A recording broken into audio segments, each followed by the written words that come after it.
మీ 10 ఏళ్లలో బిహెచ్ఎల్లో లోకలకు ఉద్యోగాలు ఇప్పించిరా? నాలుకల్లో చచ్చిపోయినటువంటి కుటుంబాన్ని ఎన్నడన్నా పరామర్శించిరా? 10 ఏళ్ళు అధికారంలో ఉంటే మీరు చేసిందేముంది తెలంగాణలో చెప్పురు. మా మిరిదొడ్డిలో ఒక జర్నలిస్ట్ చచ్చిపోయాడు. జేఏసీ టెంట్లో జై తెలంగాణ అని అరిచి చచ్చిపోయాడు. కనీసం 10 లక్షలు ఇవ్వలే కుటుంబానికి, జర్నలిస్ట్ కుటుంబానికి. ఏం చేశారు మీరు అధికారంలో ఉన్న 10 ఏళ్ళు? పైసలు సంపాదించుకున్నారు, ఆస్తులు పెంచుకున్నారు తప్ప జనానికి వాస్తవాలు అర్థమైన తర్వాత మిమ్మల్ని వద్దని అనుకున్నారు జనం. ఇక వాళ్ళని వాళ్ళు బ్రాండింగ్ చేసుకోవడం కోసం టూ క్వైట్ కాంట్రడిక్టరీ స్టేట్మెంట్స్ చెప్తున్నారు కవిత గారు. ఒకసారి ఏమంటున్నారు, బీజేపీలో బీఆర్ఎస్ని విలీనం చేయమని చర్చలు జరిపారు. రెండోసారి ఏం చెప్తుంది, మా పార్టీకి ఒకడే ఒక నాయకుడు కేసీఆర్. మరి కేసీఆర్ గారిని బయటకు వచ్చి చెప్పమని. అవును నేను చర్చలు జరిపినా, నేను విలీనం చేద్దాం అనుకుంటున్నా, చెప్పురు అట్లాంటి ఏమన్నా. మళ్ళీ ఒకసారి ఏమంటుంది, మేము విలీనం చేసుకోవడానికి మేము సిద్ధంగా లేము. టీఆర్ఎస్ పార్టీ పుట్టిన 2001 నుంచి 2 నిమిషాలు మీకు గుర్తు చేస్తున్నాం. 2004 ఎన్నికలు వచ్చినాయి. 2001లో టీఆర్ఎస్ పుడితే 2004లో ఎవరితో పొత్తు పెట్టుకుందన్న టీఆర్ఎస్ పార్టీ? కాంగ్రెస్ తోటి పొత్తు పెట్టుకుంది.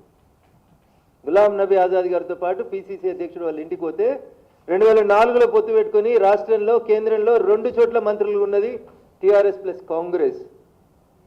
ఆ తర్వాత 2009 వచ్చిందన్న. 2009 రాగానే క్వైట్ కాంట్రడిక్టరీ.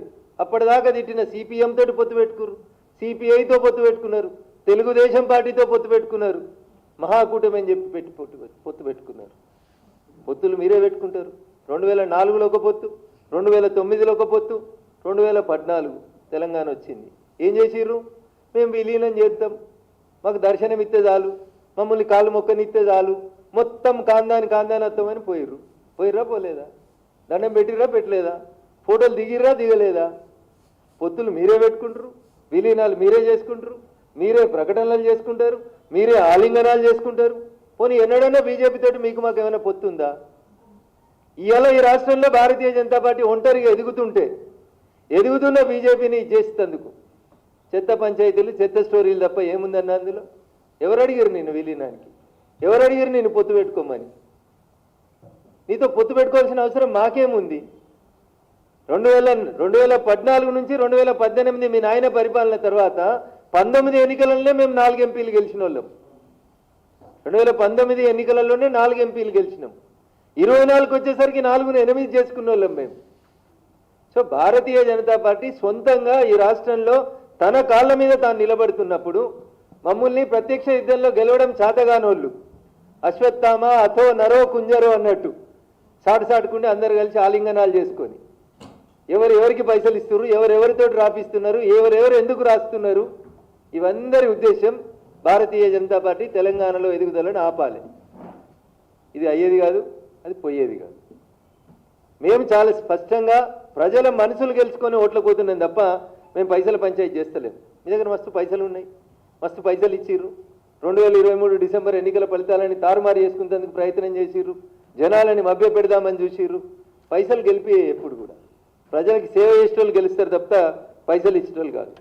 అందుకని ఈ పొత్తుల పంచాయతీలు, విలీనాల పంచాయతీలు, భారతీయ జనతా పార్టీతో బీఆర్ఎస్ పొత్తు విలీనం ఇట్లాంటి చర్చ ఏ రోజు జరిగిందని నేను అనుకుంటలేను.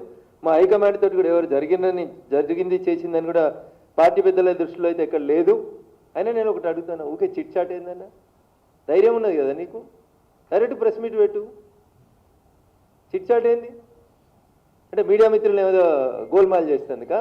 తెల్లారి పేపర్లో ఒక వార్త వచ్చి అందరు దాని మీద విరుచుకపడితే లేలే నేను అనలేదు, మీడియా తప్పుగా రాసింది, మీడియాకి తప్పుగా అర్థమైందని చెప్పుకోవడం. ధైర్యం ఉంటే ప్రెస్ మీట్ పెట్టి చెప్పు, మా అన్న నా మీద పేడ్ ఆర్టికల్స్ రాపిస్తుండు, ఇగో పలానా టీవీ ఛానళ్ళు పేపర్లు నా మీద తప్పుడు వార్తలు దుబాయ్కి వెళ్ళి రాసినాయి, వాటి మీద కేసు పెట్టుర్రి. చిట్ చాట్ ఎందుకన్నా? ఏంది చిట్ చాట్ అంటే? తప్పించుకుందానికి మార్గమా?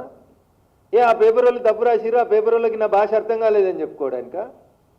పుట్టిటాన్ పేపర్ నాయనకే ఉత్తరం రాయగలిగిన దమ్ము ధైర్యం ఉన్న వాళ్ళం మనం. మస్తు 100 ఉత్తరాలు రాసిన వాళ్ళం మనం. ప్రెస్లో కూడా ఒక ఉత్తరం రాస్తే అయిపోతుంది కదా పాపం, వాళ్ళని ఎందుకు గోసపెట్టు? నేను అనలే, నేనన్నా, నువ్వు అనలే, నేనన్నా, ఇవన్నీ ఏం పంచాయతీలు? Why chit chat? అంటే తెలుగు మీడియా వాళ్ళకి అంత అమాయకం కనబడుతుర్రా ఏంది మీకు? డైరెక్ట్ ప్రెస్ మీట్ పెట్టుర్రి, డైరెక్ట్ చెప్పుర్రి, ఉన్నట్టు చెప్పుర్రి, కుండబద్దలు కొట్టినట్టు. లేనిదెందుకు? లేని మాటలు ఎందుకు? లేని పంచాయతీలు ఎందుకు? కాబట్టి కవిత గారికి నేను చెప్పదలుచుకుంది ఏంటంటే మీరు మీ కుటుంబ పంచాయతీ, మీ ఆస్తుల పంచాయతీ, మీ పార్టీల పంచాయతీ, మీ వారసత్వ పంచాయతీ, మీ అన్నతోటి మీకు పంచాయతీ, మీ సీట్ల కోసం పంచాయతీ, నీకేమన్నా శాసన మండలిలో ఫ్లోర్ లీడర్ పంచాయతీ, ఇట్లాంటివి ఏమైనా ఉంటే మీరు తెలుసుకోండి. శాసన మండలిలో ఫ్లోర్ లీడర్ తిరగకపోతే కొట్లాడుకో మీ నాయనతో తలపెట్టుకొని.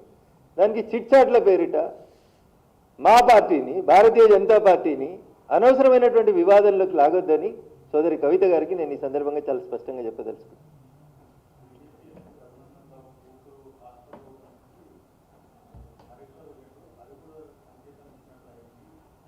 మరి ఆ రోజు హరీష్ రావుని ఎందుకు సస్పెండ్ చేయలేదు? నాట్ ఓన్లీ హరీష్ రావు, తలసాని శ్రీనివాస్ యాదవ్ గారు వచ్చారు, మాగంటి గోపీనాథ్ గారు వచ్చిండ్రు, ఆ ఏరియాలో ఉన్నటువంటి చాలామంది వచ్చారు. ఆయన ఆరోగ్య శాఖ మంత్రిగా ఒక దవాఖానా ఓపెనింగ్కి వచ్చిండు. మీకున్న ఇబ్బంది ఏంది?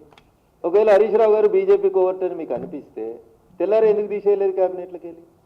ఒక బీసీ బిడ్డ ఈటల రాజేందర్ గారిని రాత్రి తీసేసిండు కదా మీ నాయకుడు.